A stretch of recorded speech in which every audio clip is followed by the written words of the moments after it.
Hello, and welcome to the Writers and Illustrators of the Future podcast. This is John Goodwin, your host. This podcast is dedicated to the aspiring writer or artist and will provide inspiration and tips from top professionals in the field, along with past and current winners and a few surprise guests.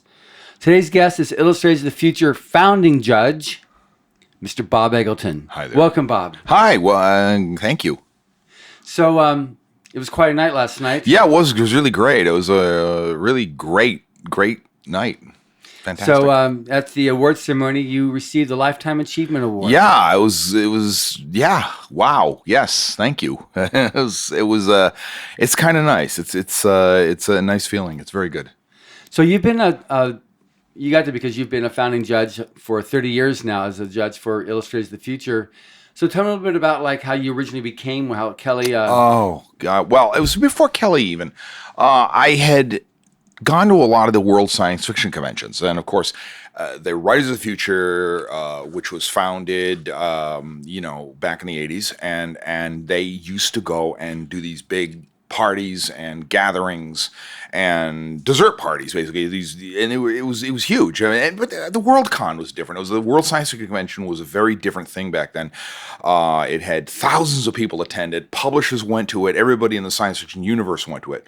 So the Writers of the Future, it was a perfect sort of a ground for them to kind of, for everybody to kind of like start get the word out. We didn't have the internet, internet. So it was all flyers and handouts and parties and just, meeting people. So I had gotten to know a lot of the people involved with creating the Writers of the Future contest then, and eventually it was Algis Budrys, and he's a great guy. Yeah, he was a great guy. Yeah. And he was he's like, Algis goes, oh, okay, so why don't you kind of start doing some artwork for us, like inside the book? And I was like, okay, cool. And so I did that, and we worked with like fax machines. It was prehistoric, and it was black and white. I had to do black and white line art. It couldn't even be tonal because it was just they worried about they needed it to be sharp and clear. Yeah.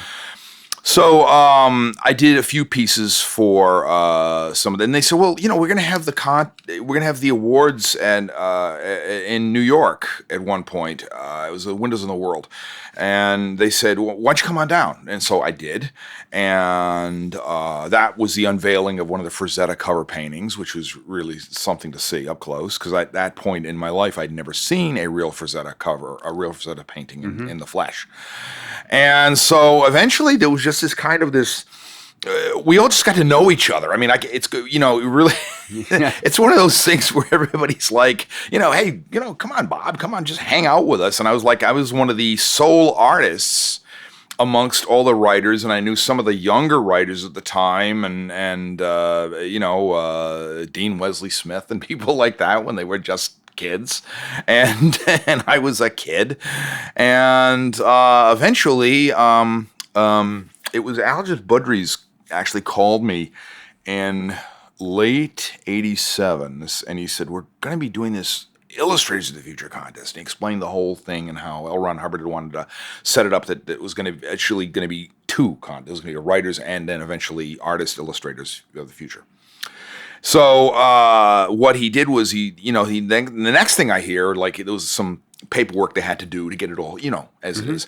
And then Kelly Frias calls me up and he's like, Bob, I'm coordinating this contest out here, and I'd like you to be a judge. And I said, yeah, sure. And back then we worked with like FedEx, fax machines, and the most to what it would be now the most rudimentary stone knives and bearskins. Right. And that's how people would see it. And it's very hard to explain that to younger people now. Like we just couldn't press a button and their artwork appeared. It had to come through a machine or whatever. And I had a great time judging some of the entries, and really, and we were only seeing the black and white work. We were only seeing the black and white work, and then I came out to various. They had the contest, they had the event in various locations. One was Las Vegas one time, and then another one was one was Florida, Las Vegas, all kinds of stuff. Anyway, what happened was we didn't ever see, the judges never really saw anything but black and white artwork of the artist entries, and then some of the artists who would come from other countries and stuff, they'd bring their color stuff and their paintings. And I can remember this so well when Sergei Poryakov started like rolling out these giant tubes he'd brought from Ukraine, yeah. And we're all like, our jaws are hitting the floor watching this, and he's explaining all of this and he had to have an interpreter at the time, but it was really we just couldn't believe. We came out of it like it was I can honestly say it was a life boosting experience for me, because it made me just go back and say that it inspired me. It inspired me. I found it to be having this inspirational effect on me, where I was finding that one, this is a really good contest, and two, I wish it was around when I was getting going. Right. And but we can't do anything about that. But the best thing I can do is be part of it, and be part of it now and everything, so that we can, and just inspire younger people. Right. Pass it forward. It's a pass it forward thing. Absolutely. Now, you did the cover art this year for Writers of the Future Volume 35. Yeah. So briefly describe how it started, the beginning of it, and then how it evolved to becoming an actual book cover. Okay, well, let's go back to 2006. I did a painting called "One of Our Robots is Missing," and it's just a small painting. It's maybe 14 by 18 inches. And it was done kind of for me. It was a personal piece. And it wasn't meant to be a book cover at all. And then it got very popular. People really liked it and everything. And our art director here saw this. And she said, "Oh my God, this is beautiful. Oh my God, we've got to somehow work this in as a cover. We got to do this as a cover." And then eventually, I guess they did some talking with salespeople and test. We did surveys on it. Surveys and stuff, and apparently that came out tops every one. The problem was that when you do a book cover, you have to leave a lot of the top of the painting free and clear for type, and because it's a wraparound book cover, you got to have something going on the back. So it wasn't going to work. So we had to do a little bit of digital magic and some amazing daring do, where we took the painting, and I had to go back and I said, okay, let me now rebuild around it to make it like a wraparound cover. And I did sort of another canvas, which I painted in almost the same style. And I left kind of a hole. I took a photocopy of my artwork. I took a photocopy of it, where I wanted it to be, how big it was, and I taped it to the inside. So I go, okay, I'm going to paint everything around that just to match that. And the clouds and the sea and all this kind of stuff. I had to match all of that. And then, I just basically said, okay, let's take and make this look like a book cover. And it had to be merged digitally by the very talented Maurice, and she was able to kind of seamlessly blend it. And this doesn't always work well. I mean, I've seen book covers where this has been done and it is a disaster, but this is like flawless. You wouldn't know. Right. It was two paintings, and it was just top marks all the way across, and so that's how we did it. And I don't mind that. We were able to take two traditionally done paintings, both done in acrylic paint, and then mesh them around the edges with what do you call it? With digital Photoshop, yeah. And she and it was done beautifully. And my mouth hit the floor when I saw it. I was like, wow. Yeah. That's her. No, she's yes. Yeah. Uber talent. And then you're taken to the rehearsal hall. And you were let out of the car. Yeah, and then I was like, oh, well, Joni Labaki kept saying to me, "Oh, we got such a surprise for you. We got such a surprise for you," and I was like, she was one of a couple, and I was like, oh, okay, well, all right, so I'm going, let's just let things roll. Let me just get my luggage first, That was, anyway, I get out of the car, and there is this big life-size, full-scale sculpture of the robot. And I'd never seen anything like it. I'd never seen anything like it. It's like walking into Disneyland or walking into a movie set, and there's what you designed. There it is. Yeah. And that just flew. I was like, I didn't know what to make of it. It's one of those things where I had to, clear my eyes, squint my eyes, look away, and go, "You're not seeing it. Yes, you are seeing this," And then, of course, the tabletop decorations, and then, of course, the animated version, and then, of course, the set design, which incorporated all of that. It completely floored me, completely blew me away. Good. I'll make sure to relay that to all the stage designers. Please tell them that they. Oh my God! They can make 3D of me anyway, anytime. Awesome! It was really awesome. Now, one thing that's been happening is the Illustrator contest is really growing rapidly right now. Right. And what do you think is the value of having a contest for aspiring artists and illustrators?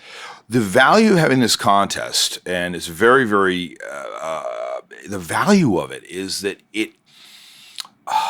we live in a world that the world is a big play. But it's getting made smaller by the internet. So there's lots of artists who've exposed their work on the internet, various sites. They have their own sites, they have their own blogs. You got Facebook, you got social media, you got all these other things where everybody's showing off what they do. And the value of this is that it is encouraging people not only to get the kids, the people to enter their work, and it's encouraging them to be, to do their very best, to do their very best work. And the best part is that they, should you win, say you win, or you're a finalist, or, whatever it is, you get sort of the contest, you get like judges, me and other people coming along, and we'll throw the writers in with us too, because it's the same kind of thing. We look at it like, it's a way of, they get this great comments and encouragement firsthand, eye to eye, firsthand, about all this talent. And there is a lot of talent. There's a lot of talent out there. But let's, and what you need at that point, what anybody needs at that point when they and I've talked to several of the winners this year, they're at that fragile point where they need just that bit of push, that bit of a oomph. Even if this is their first published stuff. And there's nothing like it when you see your first published. I remember seeing my first published book cover, and it was just like, it wasn't necessarily even a great piece of art. It was just a reuse of something, but it was a long time ago in 1984. And what had happened was, I see it as like, oh my God, we need, these. I was so excited to see it. So I know what, when these people see their work reproduced like that, and the first time ever published in like a book that you can hold in your hands, that's the great use of it. That's the great thing that it does, and it pays. It, like, even to sound totally, you get money for what you've done. You know what I mean? It's not just like a pat on the head and thank you very much. It's, you get money for what you've done, and then officially becomes your first professional work. Good. So, we've covered a lot of stuff now, but any particular thing you'd like to say out there to aspiring artists and just keep it up, keep doing art, because you do art and it just makes the world a better place. I mean, art is such a great expression of realistic art, and illustration is such a great expression of all the things that fire up imagination. You know, without it, without that kind of thing, we need imagination, and imagination takes us anywhere. It gets people in the sciences excited. It gets people even in medicine and things. It gets everybody excited that it's not a matter of we can't do it. It's like, why not? You know. Mm-hmm. And you've got this thing you've been saying this weekend around that, just about the word best. Yes. Don't say, oh, I'm going to be the best there is, because that is like the guy walking in the desert to the oasis, and it's really an illusion. You're never going to get, and what you're going to wind up doing is you wind up, it's a little bit self-destructive, but what you need to do is be the best you can be.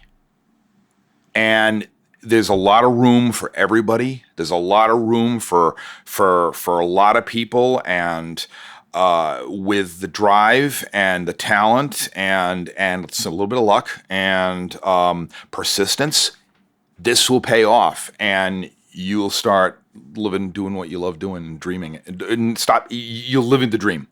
Good. That's absolutely incredible advice. Thank you for listening. Stay tuned for our next show. Subscribe to the Writers of the Future podcast wherever you get your podcasts. Writers and Illustrators of the Future and our contest created by L. Ron Hubbard to provide a means for the aspiring writer and artist to be seen and acknowledged. It is free to enter and open to new and amateur short story writers and artists of science fiction or fantasy. Thank you very much, Bob. Oh, you're welcome. Thank you anytime, John.